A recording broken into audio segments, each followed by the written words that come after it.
Really excited to be here and to talk a little bit about games and gamification and really talk about why embrace games and gamification for learning. There's lots of reasons to do it. It really makes a difference in the instruction that you deliver and design and create. And even if you're not creating a game, what it does is it gives the sense of more interaction and more activity. In fact, there's tons of research about active learning and how it's really important for learning outcomes. So having a game foundation, understanding games, doing games, really great way to go. My name's Carl Kopp. I'm an instructor of instructional technology at Bloomsburg University, a bunch of LinkedIn learning courses. So if you're interested in gamification after that, I've got a bunch of courses there. And I have a little fun project that I've been doing in YouTube called the Unofficial Unauthorized History of Learning Games. So check that out for a lot of fun-filled facts on learning games. But first, what I'd like you to do is indicate your favorite childhood game in the chat. Just go ahead and put it in the chat and I'll check out everybody's favorite childhood game. And hello, I see some hi Carls. Hey Deb, great to be here.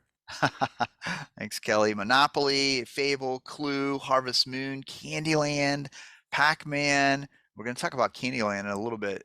Booby Trap. I always like the game Mousetrap. I don't know if that's there in there. Stefan likes Mousetrap as well. Clue's always fun. Jax is a great game. Oregon Trail, Dig Dug, lots of different games here. Let's then ask this question. So you've indicated your favorite childhood game, but why did you like that game? What about that particular game made it interesting to you? Why did you like that particular game? So the challenge, some people are saying, challenge looks like a lot of people are saying that the storytelling, the winning, who doesn't like winning? Resource management, I see. The person says, hey, I'm super competitive. The mystery, solving, the discovery, the collecting, sounds, interaction, strategy. Great. Those are all really great reasons. But what I noticed is nobody said points, badges, or the leaderboard, right? Well, maybe being the winner in the leading leaderboard is one. So those ideas about challenge, about resource management, about rivalry with your siblings, all that really is involved with what I call deeper gamification, where you're really looking at things that motivate us and drive us to be successful. And the interesting thing to me is that games have been around for so long and have done so many things for us that we kind of take it for granted. So I want to talk a little bit about, answering these questions. How have games been used historically for instruction and learning? And we're going to, all these questions are like kind of in order, but we're going to sprinkle the answers all throughout. So you'll see answers throughout this presentation. What is the connection between games and learning? And can games change behaviors, attitudes, and outcomes? So that's really what I want to look at and really think about the historical issue of games. So let's first dive into that. How have games been used historically for instruction and learning? And they're not new. So it's very fascinating to me. In the year 2000, everybody, when video games kind of broke through to the mainstream, people were saying, hey, serious games, we've invented this new concept. Aren't we really smart? Aren't we really clever?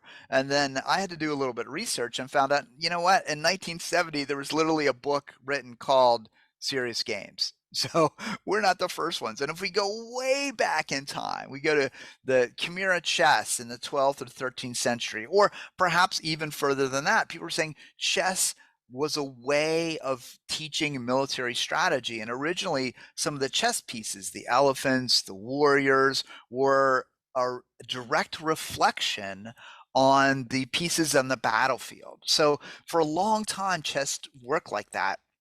And this is really interesting to me. For a long time, games were played in a very abstract medium, right? You had a board, it was the same board. It was kind of represented in real life, but it wasn't real life. So it was this abstraction.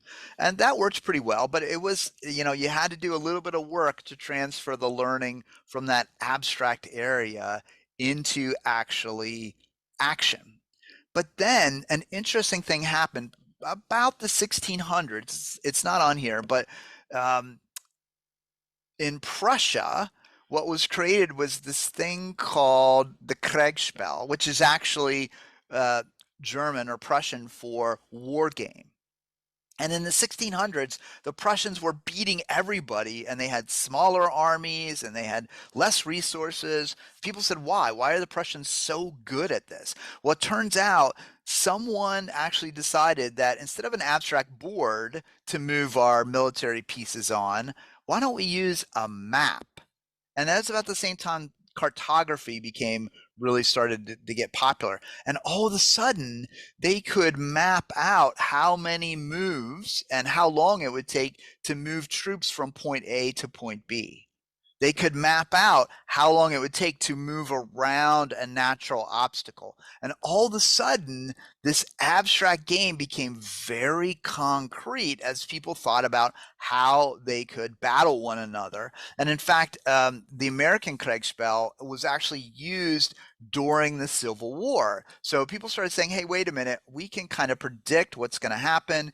We can do what if scenarios. This is really great for us. And then in 1932, a woman named Mary Burstein over in Russia took the idea of war games and applied it to the management of a typewriter factory. And so she decided to teach managers how to operate a typewriter factory using a game. And it was wildly successful. She went on to create something like 18, 20 more games and was interrupted only by World War II when her services were called somewhere else. And then she came back and actually created some more games. But she's actually known as the godmother of corporate gaming because she actually was the first person in recorded history to bring that sensibility to the organization. Now, it may have happened before and nobody just recorded it, but Mary gets the credit for that. And then in 1957, there was a game called Monopologs. I noticed some of you liked Monopoly as a game. And that was an Air Force strategy game, not for battle, but for logistics. So I say creating typewriters and Air Force logistics, not the most exciting elements, but they were gamified, turned into a game way back when. And then in 1970s, of course, there was a lot of movement in games and serious games. So the idea that this is a newfangled thing or that, hey, we shouldn't use games. And in fact, I went to the library. Someone said that, hey, they worked with somebody who was quote unquote the godfather of gamification, who invented gamification. And I'm like, you know what? I don't really think that guy invented gamification. Let me do a little research. So I bought all these books from the library and found out in 1967, I have one of the books that complains actually that there were so many games in boardrooms across the United States that it was almost like a cliche, like a must have. You must have some kind of strategy game in your boardroom if you're a CEO. And then it's interesting because games follow society, right? So 1960s, 70s, kind of very liberal time in the United States. But then the 80s kind of ushered in a much more conservative approach to business and culture and all that. And games went away and they were not used for a long time in corporations. They were not seen as corporate enough, or they were seen as too loose, which is interesting because the military has been using games forever, and so have medical doctors and medical facilities, which I always find interesting. Like, I can't think of anything more life and death than war, or more life and death than medical. And yet they've been using games for learning and those kind of things from way back when. So really kind of interesting. And educators as well, someone noted. So it's kind of fallen out of favor. But then in the 2000s, with the advent of video games, it came back. So my point is that humans like games and we use games for learning lots of things. In fact, in the 1940s, I find this fascinating. There's lots of war game stories about games, but in Japan, there was something called the Total War Institute, and it was part of the Japanese government, and they conducted a ton of war games and economic games. So they gamed everything to see what would happen if we did this, what would happen if we did that, how would that occur, all those kind of things, which was really interesting. And one of the times they war gamed the invasion of Midway. And during the wargaming of Midway, and how this basically works is you have two teams. You have, the Allied team, and then you would have the Japanese team, and you have kind of an umpire or a referee in the middle. And the Japanese side would tell hey, we're going to do this, we're going to bomb this, we're going to do this. And then the umpire would kind of tell the other team what happens and how that went. Well, one of the admirals got an unfavorable ruling from one of the umpires as they were wargaming the Battle of Midway.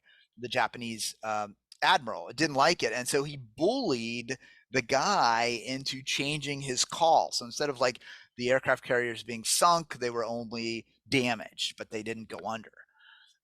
So this pro-invasion admiral kind of bullied the outcome. And so the Japanese came out of Midway, this war game exercise, much more confident and much more certain in their win than they should have been. Now, one thing that also helped the Americans during that time was we were able to grab some of the communications, which doesn't hurt in wartime. But the idea that war games were used, in fact, Admiral Nimitz said that every scenario in World War II was war gamed except the kamikazes. He said we didn't predict the kamikazes. So two lessons from that. One, no matter how much you war game and prepare, there will always be kamikazes. And two, humans are so ingenuitive.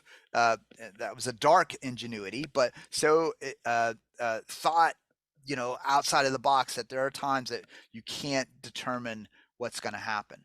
But in the military, it's so interesting to me that games are used to test personnel tactics, procedures, everything to see how it's going to work. And those same concepts and ideas could be used in corporations and have been in the past and could be used again in the future. In fact, in the 1970s, there was a game put out by British Petroleum, BP, about being an successful oil company. And one of the interesting things in that game is one of the contingencies, or one of the bad things that could happen to you, was a blowout of an oil rig in the Gulf of Mexico. And lo and behold, that happened. So what games allow us to do is think about the unthinkable. So let's talk about what the connection is between games and learning. So I talked a little bit as I touched that, but there are some more connections that I think are interesting to explore and to talk about. And this is from a meta-analysis, a review of literature, and the quote is here. But this review, a bunch of reviews, confirms that games and simulations contribute to lots of different outcomes. Cognitive learning outcomes, including knowledge acquisition, conceptual application, which means being able to apply conceptual knowledge, content understanding, meaning understanding what this content means, and action-directed learning, which means hands-on learning by doing. So if you hear someone say, oh, games, they don't really teach anything, or they can't teach much, the opposite is true. Games can teach a great deal of information, and games can also teach a great deal of really thoughtful reflection and critical thinking. And if you think about what's needed now more than anything is critical thinking. Games force you to think through different win states and different ways to win. So there's lots of ways that we can think about that, but games help you to think through that process. And games help us in a number of other ways also. So video games front and center. So let's go to where games can really help us and think about that. And I think there are lots of ways that we can think about this. So one is working with soldiers, former war fighters, about how to cope with being back into society. And there's been a study, Dr. Karras and a bunch of people, I think down in Maryland, studied veterans and video game playing. And they found that video games did a number of things for the veterans. One was adaptive coping. So the video game was a positive distraction, gave them a sense of control, uh, gave them a sense of symptom substitution, right? You feel anxious because you're not around, but now you're anxious because of the game. You can transport that, and also edamonic well-being, which means it gave the soldiers, the veterans, a sense of confidence, insight, and what their roles happen to be, and then a sense of socializing, right? Participation, support, camaraderie, all of those from the game. So the vision that a lot of people have is this gamer is an isolated person sitting in their basement, playing video games by themselves, and that's completely not true. Well, not completely not true. I'm sure there's some exceptions there, but mostly people are playing games, even online video games, with other people. So they're involved with other people, and that's one thing that I think is important to consider. That games are mostly a communal event, a social event. In fact, games grew more than any other activity during the pandemic at all because of that, um, that ability to bring people together. So Dr. Karas said that when you're battling yourself with traumatic thoughts and you lose yourself in a game, right? And she said that during the pandemic, real life was traumatic and games were able to help people cope. So there were games like dodgeball, which they called it Corona Ball. There were ways of, there was called Corona Tag. So people use games to come to terms with what's going on around them. So, how can games help us make sense of the world around us? And if you think about it, we can use it for something as critical as a pandemic, but also as practical as understanding the sales environment that you're in, as important as understanding what a competitor might do or how to do different items. So there's lots of different ways to do that. I noticed some really great chats about games. One of the things that I have we'll save this question for later, but one of the things that I've started to get into is different card games. The versatility and the utilitarian sense of card games makes them an excellent way to integrate learning games into what you're doing.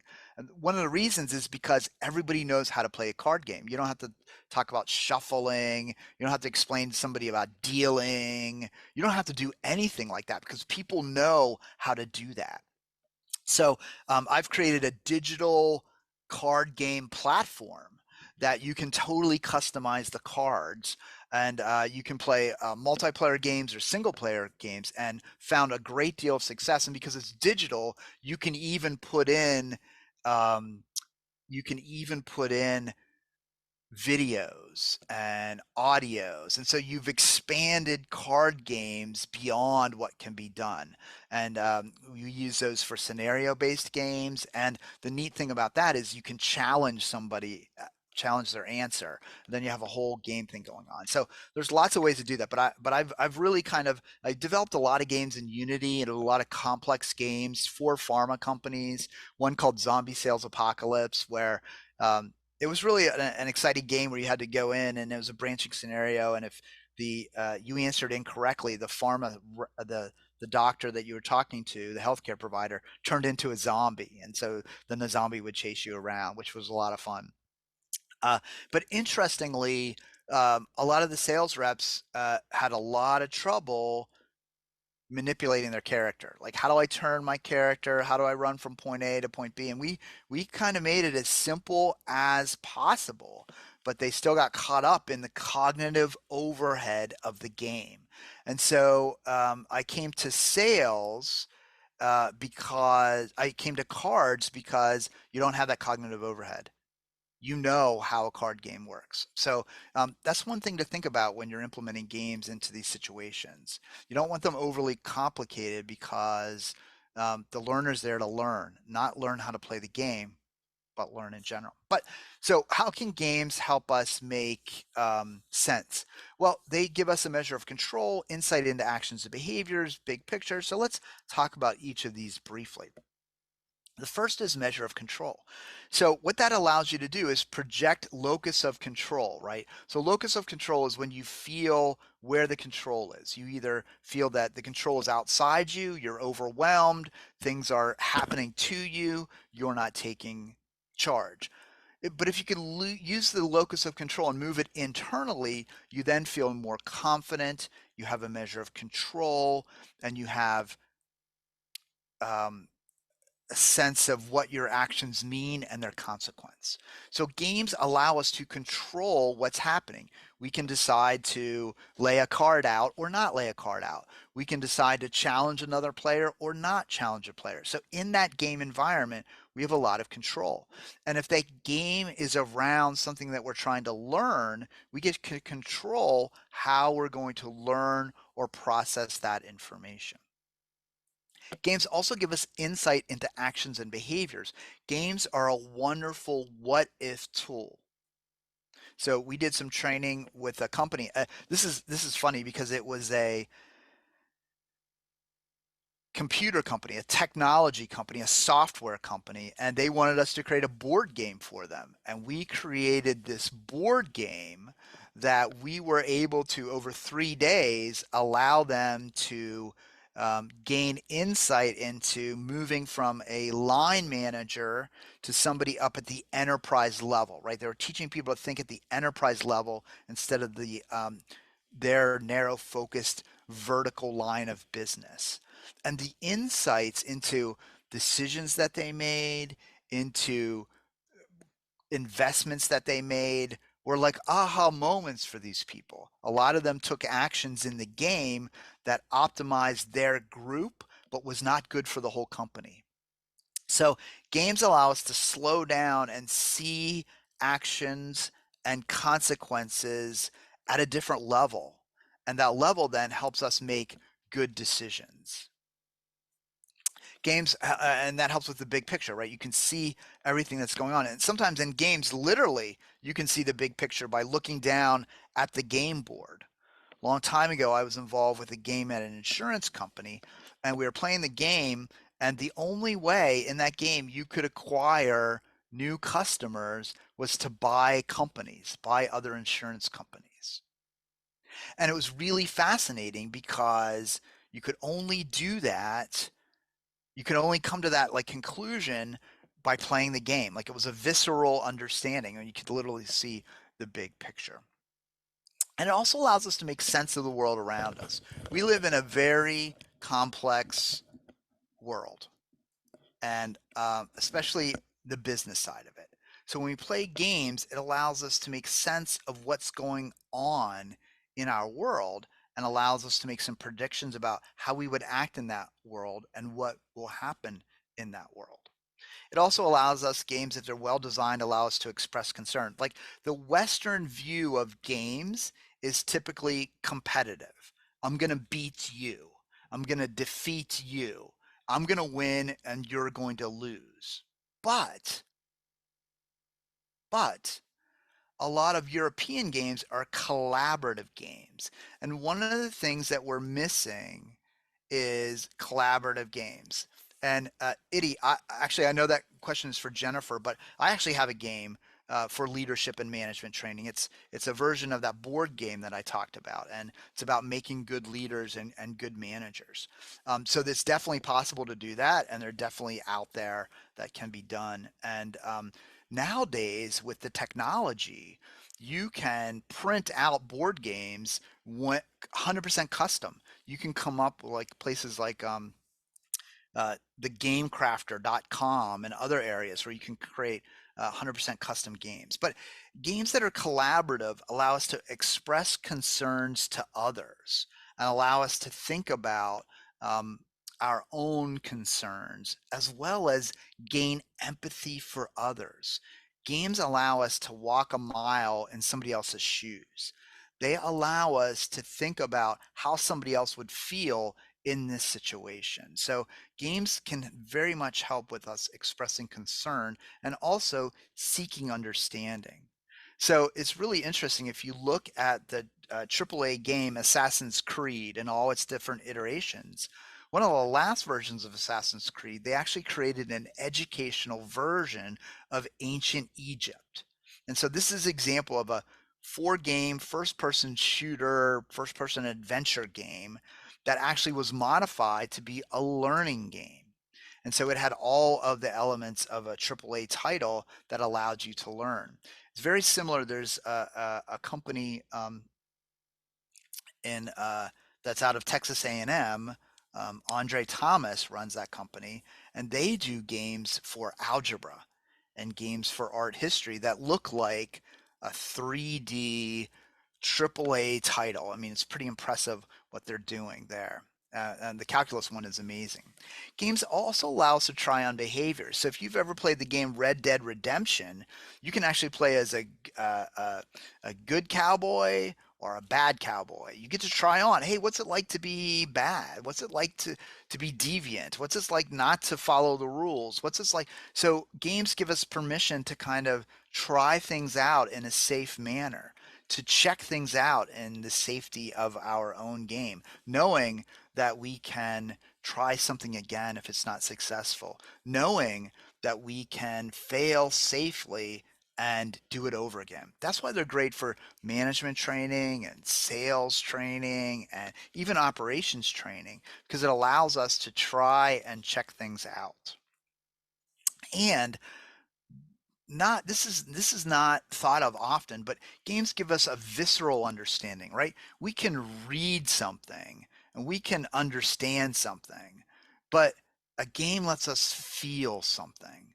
It lets us experience emotions. And one of the things that I think is missing from a lot of leadership training, a lot of management training, is a sense of emotion, right? We treat people as if they were an object, and here's the input A, and you get the output B. If you do this, you'll get this. But what we forget is these people have whole other lives. So your management technique of, nobody can ever be late, or I think what did Facebook do recently, or Meta now? They said, all you poor performers better watch out because they're going to weed out poor performers, right? Based on what Jack Welch did. Well, it turns out Jack Welch's theory was totally debunked. His getting rid of the lower 10% of employees, like, all didn't work, right? I mean, where is GE today, right? It totally did not work. So we need to think about the emotions of others, and we need to think about, if you look at diversity and inclusion, how do you truly understand what somebody else is going through? You can't, but you can get closer with a game than you could reading about it on a e-learning module, right? So that's a lot of things that you can do to kind of move in that direction. So as someone said, the reality is that playing helps us process the world around us. So if we can play, we can process. And so this processing is going to be very helpful as we go through looking at games.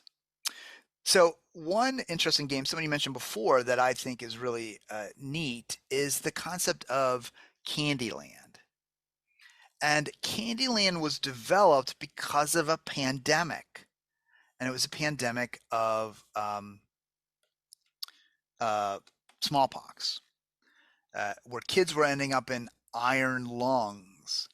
Kids were ending up with braces. Kids were not able to move, and they were put into the hospital. Yeah, polio. Thank you. Thanks. It's not smallpox. It was polio. So the interesting thing is that the game was specifically designed to combat polio and the feelings that came with polio. What do I mean by that? Well, the woman that created the game, a former nurse, actually made the game non-symmetrical. She made it very curved to give the freedom of movement as opposed to the confinement in the iron lungs. She made it effortless to move through the game because the kids had such effort to move. She made it meandering so it wouldn't be a rigid routine. She created a sense of movement because there was non-movement. She made it colorful because hospitals were not colorful. So the purpose and design of this game was in sharp contrast to the actual situation that the learners were in. Yeah, visual kinesthetics.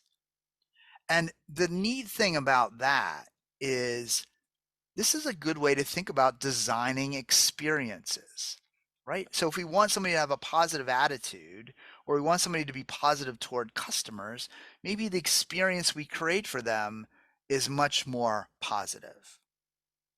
Maybe the design we create is less rigid, right? Maybe we take exactly what's wrong, we kind of create training or games to address what's wrong. So really kind of interesting whole design concept that has been developed for Candyland. And so, and if you look through the history of lots of other games, there are examples of this all throughout the creation of games. And so I think it's really important. So for example, one of the first card games was in 940 um, uh, BC.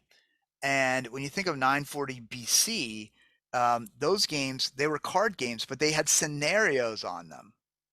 And so even back then, they were creating like scenario-based card games, which I think is so fascinating. So here's a digital game that I just wanted to point out, as we're hopefully winding down this pandemic, but who knows? Every time I turn around, there's another pop-up of another outbreak. But there's a game called Pandemic 2, and it was placed on Addicting Games in 2008. And in the first 12 days of March 2020, like during the pandemic, uh, its page experienced a 3,500% increase in views. And that sounds a little bit morbid, right? Hey, we are going through a pandemic, so everybody wants to play this game called Pandemic. Like, what is that all about? But it's really about sense making. It's really about understanding the world around us. And interestingly, in Pandemic, you actually play the bad person, right? You actually play the enemy. You can be a virus, you can be a bacteria, you can be a parasite, and your job in this game is to infect the entire world. That's your job in the game. So, really kind of interesting. And one of the neat things about it is that I picked a virus, right? The coronavirus, and then you can pick how you want yourself. You're trying to again affect the whole world, and this teaches you about it because how do you want to spread? Do you want to spread through sneezing? Do you want to cause heart failure? Do you want fever? And you quickly learn that you don't want too many deadly consequences. You want sick enough, but not so sick that you kill the patient, because killing the patient stops the spread. And so you come up with this whole idea of how a virus spreads. And while you're configuring your virus so you can take over the world, you're learning about how viruses spread. You're learning about how disease goes from one person to another. And you also are learning about measures that the government can take, right? Airports are open or airports are closed, hospitals close, borders are open. I mean, it was a really interesting display of what happens. And also interestingly, I have a little video on this. Um, Prior to the pandemic, there was actually a tabletop simulation done in Chicago called the Crimson Contagion, which tracked a virus very similar to COVID coming to Chicago and spreading it throughout the United States and eventually the world. And some of the things that Chicago did to mitigate in this game, this tabletop simulation, actually they put into place and helped them uh, uh, with some control measures actually in Chicago. So the game really kind of works as they're going on there. So, really interestingly, this game. So, if you have a chance, you can play the game. You can see it spreading. The other thing that I want to talk about here is that, James, that was a good one. The thing here is that this is an overly. I want to say this is not an overly complicated game, right? I don't have 3D characters. I don't have lots of great graphics. You don't need that for games to be compelling, right? Very simple overlay. Here I'm using red versus green, all that kinds of stuff. So it's really a way to think about that. We don't have to get really involved to do this kind of thing. We can use very simple games to accomplish our goals. So finally, we want to talk about, can learning games change behaviors, attitudes, and outcomes? And if you've been with me so far, I'm sure you're like, yeah, I think he's going to go there. Yes, spoiler alert, the answer is yes. Um, so here's an interesting quote. Games have the power to teach, train, and educate, and are effective means for learning skills and attitudes that are not so easy to learn by rote memorization. Now, the one thing I want to say is games aren't for everything, right? We, as designers of instruction or learning architects or whatever we're called today, um, we shouldn't use one tool for every job. So every tool, we don't need a game for everything. But the idea of teaching complex, nuanced, convoluted topics, a game is really good. It can accelerate time.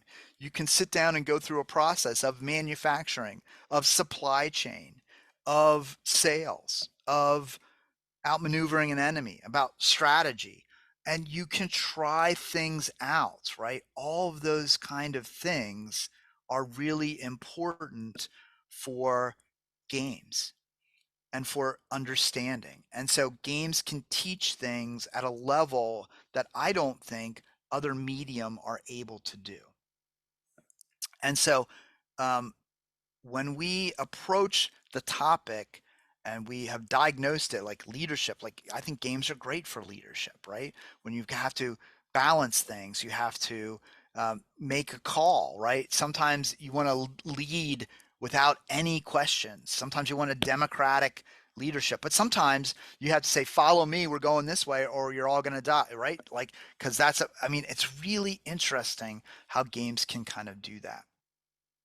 So I want to give you an example of how games get a bad rap, right? They're always like, "Oh, violent games cause violent behavior." Um, the there's some ambiguous research out there about that. There's not one definitive answer. I do think that people that are predisposed to violence are definitely predisposed to violent games.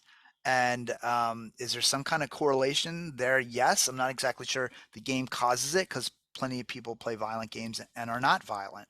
But we have to be careful about that, right? We can't be too cavalier about what we depict in games, but also in books. I mean, some of the most vile stuff on earth is written in books. We don't ban all books, but we say, okay, let's be careful about who we give books for, what the books and all that kind of stuff. But what gets overlooked often is this sense of fostering pro-social behavior. So let me just real quickly tell you about a study.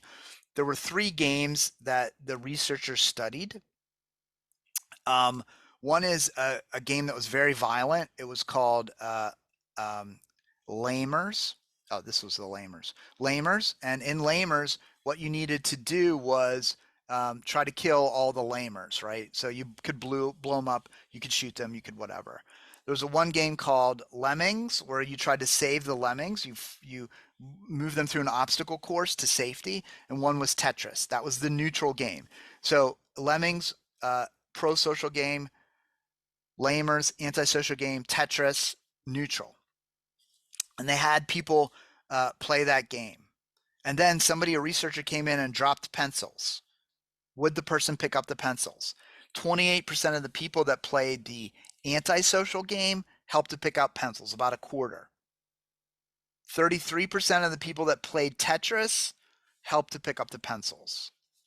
But the helping game Lemmings, 67% of people just immediately after playing this game help to pick up pencils.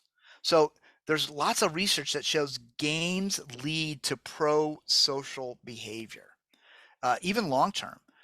Here's another example. This is City of Heroes. This is a game where you fly a helicopter around, picking up people off of burning buildings. And this is a really fascinating city because every building is on fire. I wouldn't want to live here, but it does make for a fun game. But anyway, so you have to fly around the buildings and picking up people.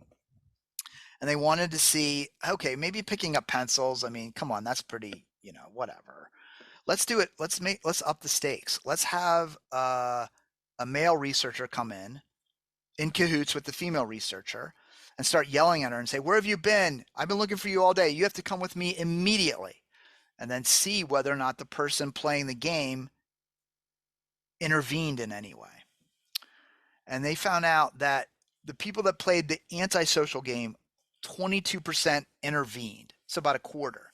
They didn't use Tetris this time. They just used the pro-social game. And they found out that 56% of the people playing the pro-social game intervened. So playing the pro-social game actually had an influence on the behavior of the individuals. So my point here is that games can shape attitudes. Games can shape cognitive knowledge. Games can shape behavior.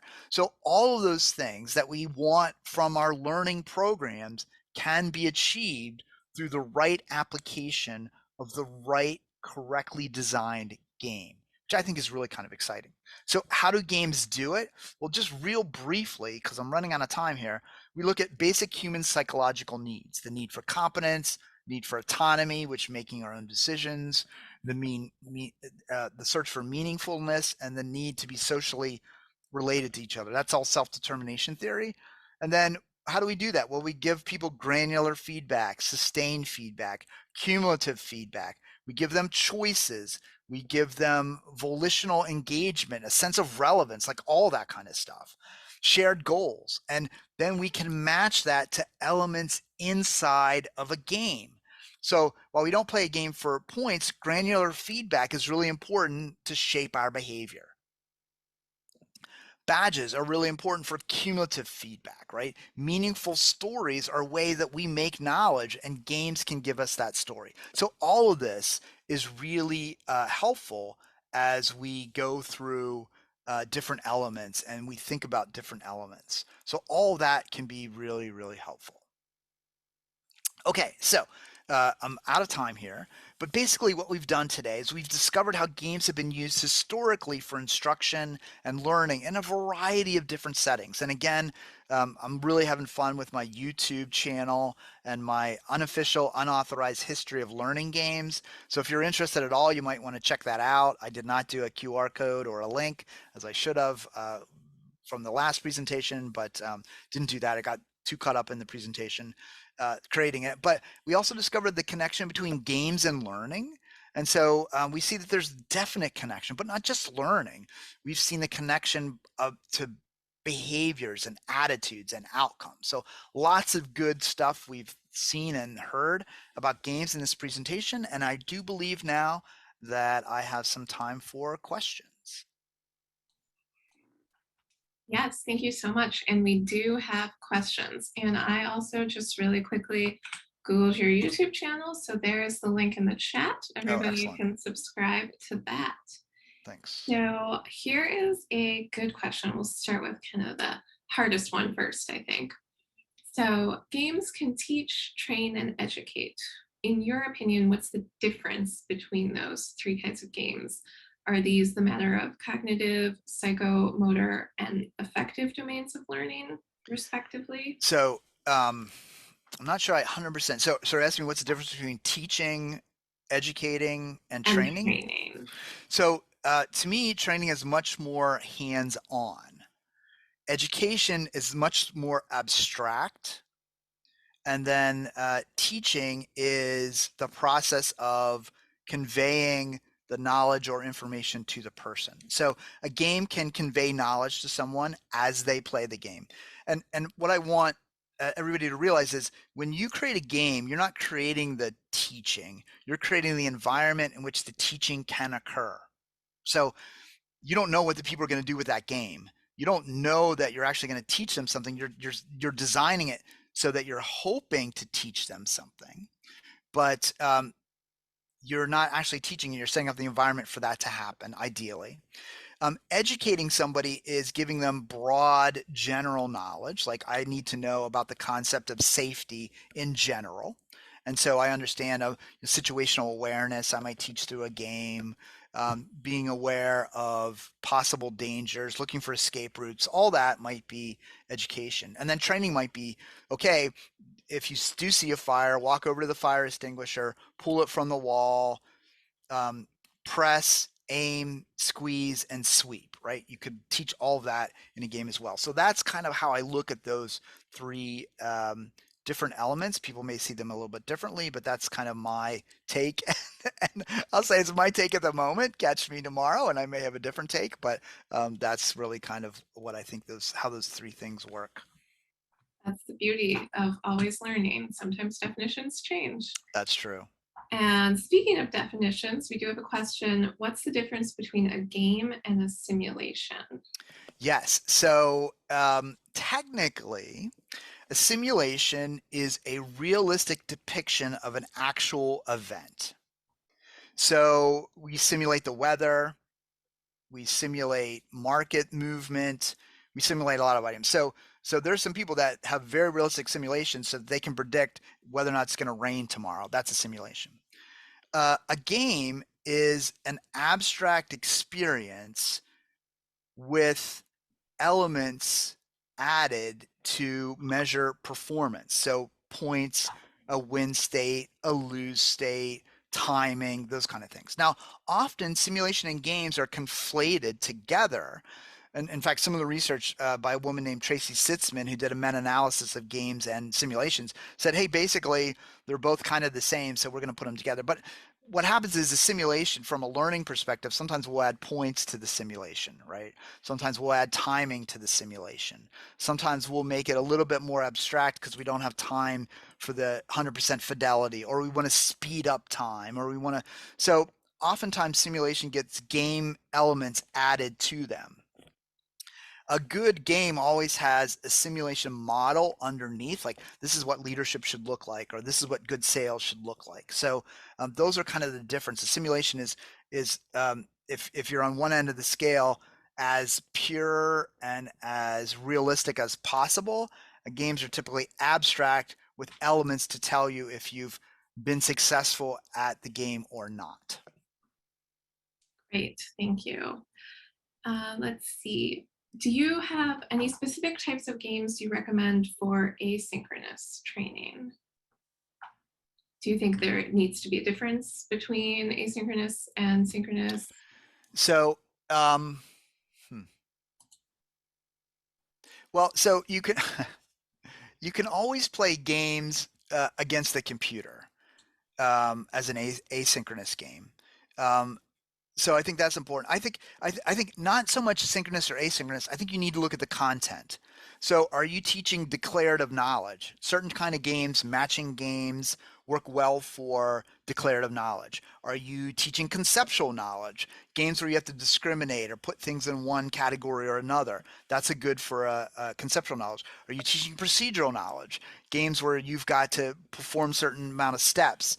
Those are good for procedural problem solving knowledge. Board games, some card games, those kind of things. So I think it not synchronous or asynchronous, but what's the type of content that you're trying to teach? So for example, I always say, look at a Jeopardy game, right? Great for declarative knowledge, not so much for problem solving, right? So you have to apply the right game to the right situation. Absolutely. And I know that Stephen Bear from the Game Agency has done a presentation on aligning games with training objectives. I'll try to find a link for that and post it in the chat for Yeah, everybody. great, great. We do have, all right, we've got lots more questions for you, Carl. So yeah, I see one here. Somebody asked about most effective means to stimulate intrinsic motivation. So intrinsic motivation is internal. So that is typically triggered by curiosity. So the use of mystery, uncertainty, um, various outcomes, different ways to get to the ending. All of those are good ways to drive intrinsic motivation. We're intrinsically motivated when we want to find answers, when we don't know where things are headed, when we have a sense of mystery. I think one of the things in a lot of elements that we're missing is the sense of mystery or the sense of unknown. When we tell people things, they're like, yeah, I already know that. So what? But if you ask them questions, so I always say this learning objective. I'm going to teach you 4 ways to close a sale. A good salesperson says, I know 5 ways, you're wasting my time. But what if you turn it into a question and said, do you know the number 1 way sales are closed in our organization? Stay tuned and we'll tell you. Now you've got my attention. Maybe I already know, but I want to know if I do the number 1. So now I'm engaged. So just by turning objectives into questions, we can drive intrinsic motivation. So sorry, I Awesome. kind of hijacked that question, but I saw it in the chat. No, it's great. You're answering the questions. That's what we want. Do you think that gamification has a negative connotation for some people, derived from individuals who use it to describe taking game elements and adding extrinsic motivations such as badge systems or points to content? Yeah, it definitely. I mean, there's an essay floating around that says, gamification is BS. There's when gamification first came out, a lot of serious game designers were offended that non-game people would use game elements. And like good instructional designers have been doing that for years. Um, can gamification be used improperly? Absolutely, it can be. Points badges and leaderboards are very much used inappropriately, but lectures are used inappropriately. Discussions are used inappropriately. Um, Pre and post readings are used inappropriately. Videos are used improperly. So we don't say, oh, never use video because I saw a really bad, boring video, and so video is horrible. No, no, no. We say, look, here's the right way to create a video to encourage learning. Well, here's a right way to do gamification to encourage learning. And there's been a growing amount of research on the right way to do it. So does it have a bad rap? Yes. In some companies, I can't even say the word gamification. I was doing some consulting in Mexico, actually, and for the second largest conglomerate in Mexico, walked into the called Grupo Selenes. I walked into the chairman's office. He had just arrived in a helicopter. Beautiful mahogany desk, portraits of him everywhere. Like the chairs cost more than my house. And the very first thing he said to me in perfect English, because I can't speak another language because I'm American, in perfect English, he says, I hate the word gamification. I'm like, okay, this is going to be fun. I'm like, why did you even bring me here? But he loved the concept and idea of it. So there's definitely a negative connotation. And definitely it's some of the people that have implemented incorrectly, it's their fault. And also, when any new technology or concept comes out, it's the quote unquote answer to everything, right? So it's not the answer to everything. So nothing is the answer to everything. So that's why it's gotten a bad rap. But yeah, it has to be used carefully and effectively, just like any other concept or idea or technology. We have a couple questions about kind of what you just touched on. Is there data on gamification being impactful in adult learning? Is there data on whether collaborative or individual games are more effective? And I know we probably don't have time to answer those, but I will say that Carl has written several books on gamification, and I see that Jen posted in the chat a link to his website. There are probably answers in those books to some of these questions that were being asked right now. There are, and some of the links here are linked to peer reviewed articles. So this is one on changing attitudes. It's a review on the effectiveness of educational games. Another one is another review. So there is actually research on collaborative games are better than individual games for learning. So there's some research on that. There's some research on when gamification is effective, how gamification motivates. So yeah, there's definitely is information about that. All And you right. can check out my books. I've got information there as well. And my LinkedIn Learning courses, I do cite some research in those courses as well. Perfect.